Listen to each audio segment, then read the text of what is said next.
Good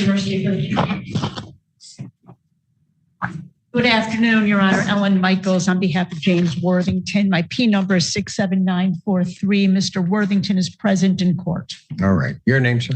James Worthington. All right. Very good. All right.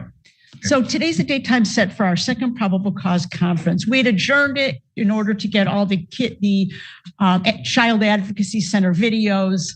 I'm short 2 videos, though I've been notified that they have been sent to me. So I believe we're ready to set it for exam, assuming that they in fact were uploaded today as stated by the prosecutor. For clarification purposes, I have confirmation from the detective, the officer in charge, that they have just as of today been shared and made available on evidence.com. I've relayed that information to the proper individual in our office. I would expect that those will still be shared with counsel before the day is over. But just to be clear for the record.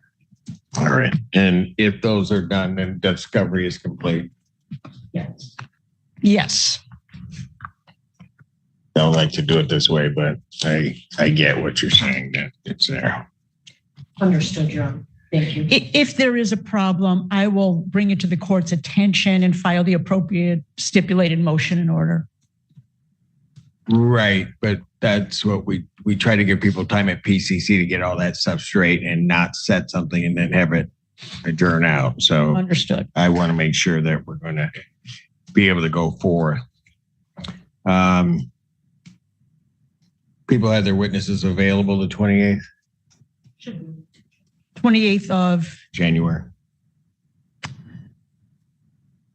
what time? 9 a.m. Oh, I'm not available at all that day. Okay. I have a 9 a.m. exam and a 12:30 sentencing. February 4th Checking. or February 11th.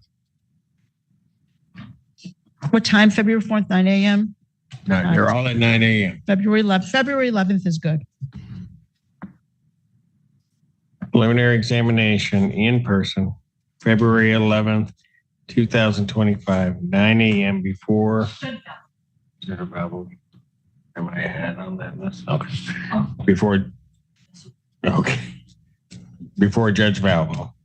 I didn't hear the name. What name? Valvo, Thank you. bond will continue. I'm asking Your Honor to again revisit the bond conditions. What I'm simply asking is that my client be reunited with his children. He does not need to go back to the residence that's across the street from where the complainant lives. The family can stay with a friend in a separate location. But since the incident, that the 2 children of my client have been taken away, even though CPS has not filed any the case has been closed. There's no issues. The children are staying with grandparents, and this has been going on since early December. Your Honor, people continue to object to that. Again, as I indicated the last time you were here, the same request. I get that. I really do. I'm not comfortable agreeing to that because although I understand that defendant's daughter was interviewed at the CAC and did not disclose. That being said, our charged victim, her erstwhile best friend, in her CAC interview, where she made all of her disclosures, she indicated that his daughter also told her that she had been sexually assaulted, both by defendant and by their son. As well. Well, I am concerned. I'm not willing or able to agree to change those bond conditions. Understanding, obviously, ultimately it's up to the court. But I am concerned for the safety of any minor child. And I'm quite frankly, counsel, I'm in the same position I was the last time, I think. That I don't think anything's changed, and I denied the request the last time, and I don't have any additional information that would lead me in that other direction. So I'm going to decline. I'm not going to change its bond conditions. Can I just make a record on one matter? Sure. Thank you so much. My client's daughter, Lila, who the prosecutor was talking about, she was taken by the police to University of Michigan Hospital and physically examined. There's no indication of any sexual assault. She was also, as stated, interviewed in a forensic setting and did not make any disclosures. We believe this is all part of these are all false allegations, and the children, there's no evidence that his children have been assaulted in any way. This is part of the discovery that was tendered to me by the prosecutor, the medical records and her interview. Judge, as I indicated last time, same record was made then, same arguments were made then. I know. Certainly the court has been doing this as long as I have been doing this. There aren't hardly ever medical findings when a small child has been sexually assaulted. It's all about timing. It's all about type of sexual assault. It's all about those areas of our bodies being fast healing. It's all about so many moving parts that a lack of medical information means zero things in terms of whether or not a child has been sexually assaulted. One more thing, Judge, that the allegations are that the daughter allegedly said that my client penetrated her every single day. There would certainly be medical evidence of that. Thank you. It would not necessarily be. Penetration can be a whole lot of things with a whole lot of things. Yes. And again, I know you made your record, but I'm still at this point going to deny that. Judge Valvo, after damn happens, may feel differently, and certainly you can bring that before her. But at this time, I'm going to deny the request. God will continue. Thank you very much. Thank you. Thank you.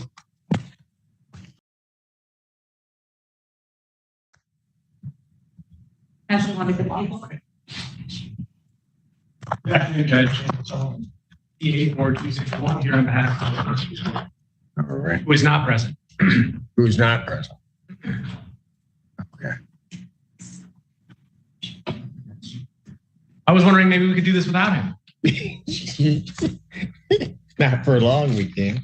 Your Honor, I know the court has received the Violation. bond violation report from community corrections indicating that no tests from therapeutics have been sent over, and defense counsel was kind enough to provide correspondence from therapeutics dated yesterday, indicating that the defendant had been doing some meetings and some other things with therapeutics. But as I looked through that paperwork, I wasn't able to see a record of any drug testing.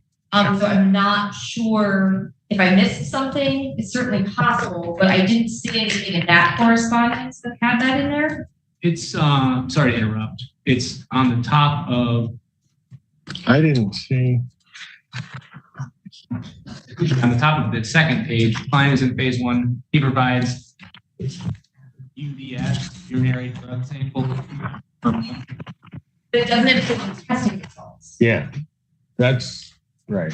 I figured there would be some testing component to it, but I don't know where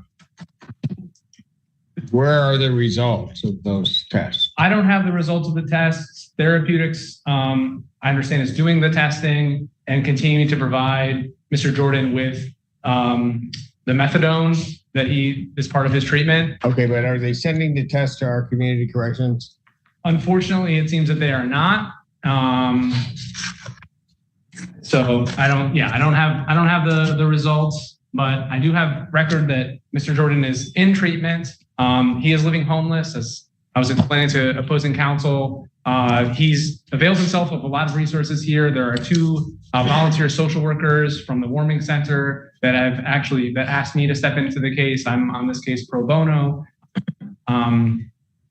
So Mr. Jordan is in treatment, and I apologize to the court that I don't have the records of the drug, the sort of results of the drug testing, but he's availing himself of treatment. He's in, he's attending these meetings, both individual counseling sessions and group meetings. And the other thing that I think is relevant to the court is Mr. Jordan, this is a case from 2022, 2.5 years ago. And there's a more recent case. He was charged with a misdemeanor, and we resolved that last year with the prosecutor's office dismissing the case pursuant to Mr. Jordan being in treatment, which he's still in treatment. And so it feels a little counterintuitive that we dismissed a more recent case for Mr. Jordan's compliance with treatment, which he's remaining in compliance with. And we've now charged him with a felony from 2.5 years ago. I'd asked the court. So you should say the prosecutor should not do that kind of thing where, I mean, if they've got to be intuitive, that means everybody should get charged and just go for it. Never mind.